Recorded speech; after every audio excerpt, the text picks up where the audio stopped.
Start talking about some of the individuals you interview and profile in the book. Larry Fink is the founder of Blackrock, largest asset manager in the world, trillions and trillions under management. Good chance your 401k is in their portfolio right now. A lot of people here might have some Blackrock facilities. ETFs or whatever. Point out in the book is that he was from modest circumstances. His father, I think, had a retail business of some type, and he grew up in middle-class circumstances in Los Angeles, went to UCLA Business School, went to First Boston, was a mortgage trader, mortgage-backed securities trader, and he was the youngest partner at First Boston, but then he lost $100 million one year for the investment process that he was doing, and he was ostracized, and people kind of said, hey, you're terrible, and ultimately he quit the firm.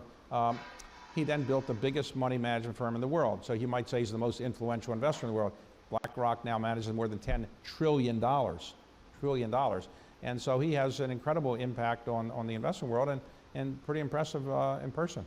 So yeah, your quote was, when they were formed, BlackRock was created in 1988, you thought this would just be another bond firm seeking its place in the sun. You did not think they would in time actually become the sun. It's a very, very competitive business. What did they see? What was he able to do that most people were not?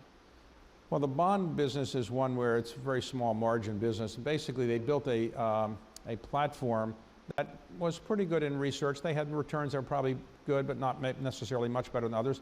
But they ultimately they made some acquisitions. They bought Merrill Lynch's asset management business. They ultimately bought the Barclays global index business. And by making these acquisitions, they were able to manage them pretty well. And so it's one thing to buy things and have them, another thing to buy them and manage them well. And when you get to be as big as they are, you have a hard time retaining people because they feel they're not getting adequately paid, they're not rewarded enough. So he's done a pretty good job of keeping this going.